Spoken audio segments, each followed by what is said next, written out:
भारत के सबसे अमीर लोगों की बात करूं तो हमारे दिमाग में अंबानी, अडानी, टाटा और बिरला के नाम ही आएंगे। लेकिन हमारे देश में एक ऐसा आदमी भी था जिसके आगे ये सारे अमीर बौने हैं। इस आदमी से खुद अंग्रेज भी चंदा लेते थे। आज लोगों को इनके बारे में बहुत कम पता है, लेकिन एक टाइम था जब ब्रिटेन के सारे बैंकों के बराबर अकेले इस आदमी के पास पैसा होता था। मैं बात कर रहा हूं बंगाल के जगत सेठ की, जो एक टाइम पर दुनिया के सबसे अमीर आदमियों में से एक थे।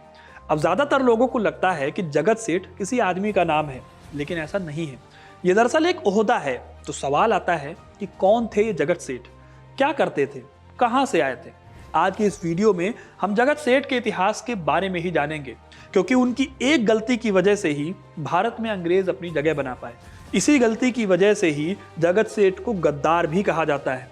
तो दोस्तों, वीडियो को एंड तक जरूर देखिएगा, क्योंकि अपना इतिहास नहीं जानोगे तो खुद को कैसे पहचानोगे। नमस्कार, मेरा नाम है सिद्धार्थ सिंह और आप देख रहे हैं हिस्ट्री कनेक्ट। राजस्थान के नागौर में हीरानंद साहू नाम से एक सेठ थे। वो गहने बेचते थे और लोगों को लोन देते थे। साल 1650 में और पैसे कमाने के लिए वो बिहार के पटना शहर चले आए। यहाँ उन्होंने बैंकर के साथ साथ शोरा बेचने का धंधा शुरू किया। उन दिनों पटना के बगल वाले शहर में यानी छपरा में शोरा का खूब प्रोडक्शन होता था। यह शोरा गन पाउडर को बनाने के काम आता था। हीरानंद का बैंकिंग और शोरा दोनों बिजनेस चल निकले और जल्दी ही वो पटना के सबसे अमीर आदमी बन गए। इन्हीं हीरानंद के 7 बेटों में से एक थे मानिकचंद। आगे चलकर मानिकचंद ने अपना रुतबा बढ़ाया और मुगल दरबार के सबसे ताकतवर बैंकर बन गए। लेकिन उन्होंने ऐसा किया कैसे, आइए जानते हैं। 18वीं सदी की शुरुआत में मानिकचंद ने ढाका की तरफ रुख किया। ढाका उस टाइम पर एक इंपॉर्टेंट ट्रेड सेंटर हुआ करता था। ईस्ट इंडिया कंपनी से लेकर डच ईस्ट इंडिया कंपनी जैसी यूरोपियन कंपनियां यहीं पर आकर ट्रेड करती थी। इसीलिए मानिकचंद यहाँ पर अपनी किस्मत आजमाने आए थे और उनकी किस्मत यहाँ बदली भी। इसके पीछे हाथ था मुगल बादशाह औरंगजेब का। औरंगजेब का पोता अजीमुशान बंगाल का नवाब हुआ करता था। औरंगजेब अपने पोते के कामकाज से खुश नहीं था, इसलिए उसने करतलब खान को दीवान बनाकर बंगाल भेजा। इन्हें ही मुर्शीद कुली खान के नाम से जाना जाता है। मुर्शीद कुली खान को दीवान बनाया जाना ही मानिकचंद के लिए टर्निंग पॉइंट था, क्योंकि अजीमुशान को अपने दादाजी का यह फैसला पसंद नहीं आया। यहां तक कि उसने मुर्शीद को मारने की प्लानिंग भी की, लेकिन वो ऐसा नहीं कर पाया। वहीं इन साजिशों से बचने के लिए मुर्शीद कुली खान ने औरंगजेब की इजाजत से राजधानी को ढाका से मुर्शिदाबाद में शिफ्ट कर दिया। इस टाइम तक मानिक अपने पैसों की वजह से पॉपुलर हो चुके थे, इसलिए मुर्शीद अपने साथ साथ मानिकचंद को भी ले गए और उन्हें मुगल टकसाल की जिम्मेदारी दे दी। टकसाल वो जगह होती है जहां पर सिक्के बनाए जाते हैं।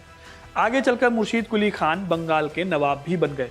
1707 में औरंगजेब की मौत के बाद वो फर्रुखसियार के दरबार में अपनी ऊंची पहुंच के लिए जाने जाते थे और इसी वजह से उन्हें फर्रुखसियार ने नगर सेठ की उपाधि दी थी, क्योंकि उनसे ज्यादा पैसा उस वक्त किसी के पास नहीं था। फिर 1714 में मानिकचंद की मौत हो गई और उनकी जगह पर उनके भतीजे फतेहचंद ने नगर सेठ की जिम्मेदारी संभाली, क्योंकि उनकी अपनी कोई संतान नहीं थी।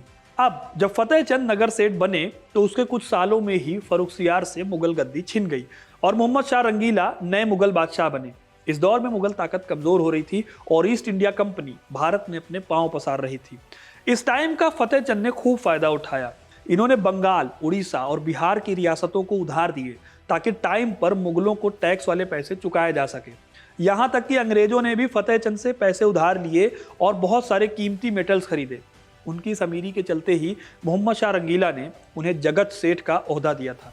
स्कॉटिश हिस्टोरियन विलियम डेलरिम्पल लिखते हैं कि जगत सेठ किसी को भी बना या फिर बिगाड़ सकते थे। उनके पास अथाह दौलत की वजह से काफी ताकत थी। उनकी वैल्यू इससे ही समझी जा सकती है कि फतेहचंद की नेटवर्थ आज के हिसाब से करीब 8 लाख करोड़ रुपए थी। आज भी कई देशों की इकोनॉमी इतनी बड़ी नहीं होती। उस जमाने में इंग्लैंड के सारे बैंकों के पैसे मिला दिए जाएं तो भी उनके पास फतेहचंद जितना पैसा नहीं था। सवाल आता है कि ऐसा क्या हुआ कि इतनी अमीर फैमिली पूरी तरह से खत्म हो गई, और कौन सी वो गलती थी जिसने उन्हें गद्दार बना दिया। इसके लिए हमें जगत सेठ की बर्बादी को समझना होगा। हुआ यह कि साल 1744 में फतेहचंद की जगह पर जगत सेठ बनते हैं उनके पोते मेहताब चंद। उधर मुर्शीद कुली खान की जगह पर नवाब बने अलीवर्दी खान। इस दौरान मेहताब चंद और उनके कजिन महाराजा स्वरूप चंद की नवाबों के बीच में खूब इज्जत थी। लेकिन जब सिराजुद्दौला नवाब बने तब उन्होंने कई इंपॉर्टेंट लोगों को साइड लाइन कर दिया। उसमें से एक जगत सेठ मेहताब चंद भी थे। इसी दौरान सिराज ने मेहताब से 3 करोड़ रुपए ट्रिब्यूट के तौर पर मांगे। मेहताब ने पैसे देने से मना कर दिए। कहा जाता है कि इस मनाही से गुस्सा होकर सिराज ने भरे दरबार में मेहताब चंद को थप्पड़ मार दिया। अब इतने बड़े आदमी को थप्पड़ लगा था।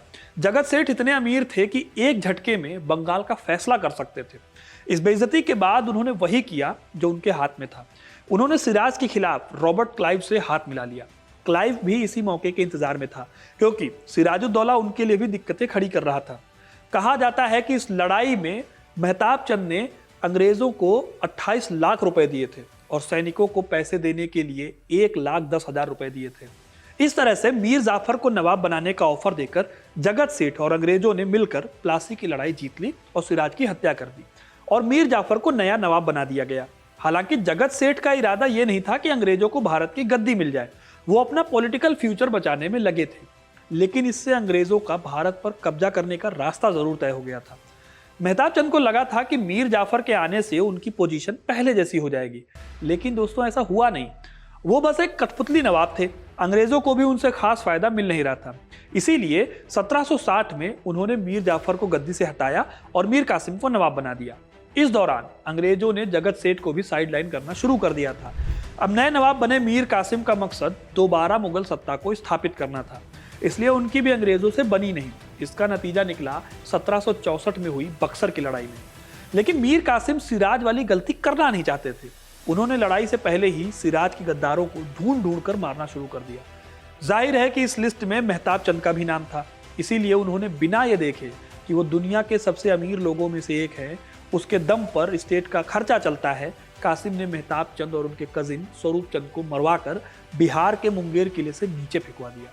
हालांकि इसके बावजूद बक्सर की लड़ाई में कासिम हार गया और उन्हें अपने दीवानी अधिकार अंग्रेजों को देने पड़े।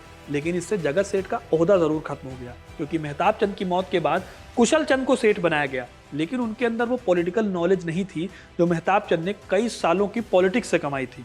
इस तरह धीरे धीरे जगत सेठ का रुतबा खत्म हो गया और हीरानंद के परिवार ने जो इज्जत कमाई थी वो कहाँ चली गई आज किसी को नहीं पता। तो दोस्तों ये थी कहानी जगत सेठ की, जो कि बंगाल के कर्ता धर्ता भी थे एक टाइम पर। आपको ये कहानी कैसी लगी हमें कमेंट करके जरूर बताइएगा। वीडियो को लाइक और शेयर करना ना भूलें और ऐसी तमाम इंटरेस्टिंग कहानियों के लिए हिस्ट्री कनेक्ट को सब्सक्राइब जरूर करें। धन्यवाद।